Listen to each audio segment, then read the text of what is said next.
10 million day-old chicks have been culled in 6 weeks due to the ongoing blackouts.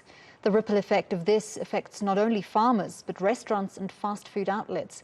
At least one fast food chain has had to temporarily close outlets as a result, while others have had to adapt their menus to deal with the shortage. It will also soon affect your pocket, as poultry prices are bound to rise.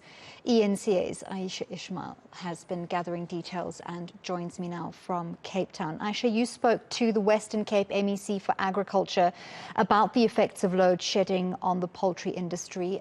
What did he have to say?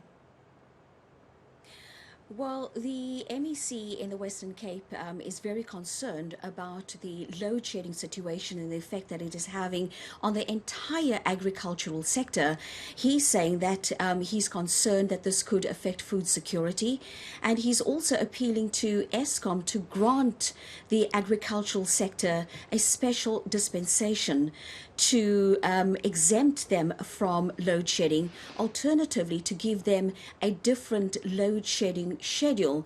Now, what he's saying is that it is important to note that right now it's harvesting season, and he is now appealing to Eskom to as I said earlier, to grant the farmers a special dispensation so as not to affect food security.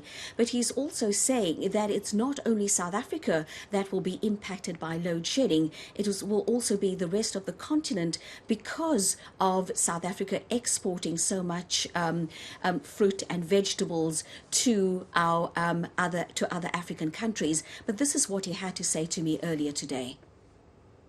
It will definitely have a serious impact on food security, but more than that, it will lead to malnutrition and hunger in South Africa. But because South Africa's primary agricultural products that is produced in South Africa, 50% of that is exported on the African continent. These are now from all 9 provinces. 50% of that goes on the African continent.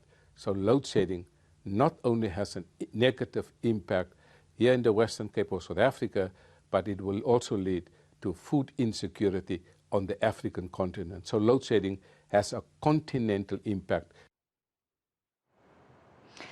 Ayesha, South African farmers already operate under incredibly tough conditions. We know last year the war in the Ukraine impacted fertilizer prices, input prices across the board going up, electricity prices increasing, fuel prices increasing. We know there have been some severe weather events. What are they saying about how they're coping with power cuts specifically and the impact on their ability to produce sustainably? Well, they're barely coping because, as you point out, you know, we're talking about the drought that they experience. We're talking about the Ukraine-Russian war, and of course COVID-19 that had a negative impact on just about everybody.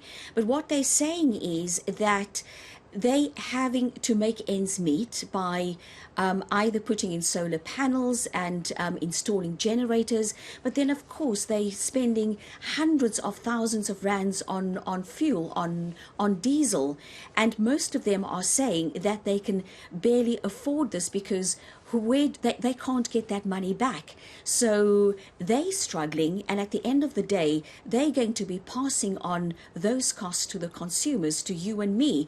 And basically what they're saying is that for as long as they are able to cope, they will do so.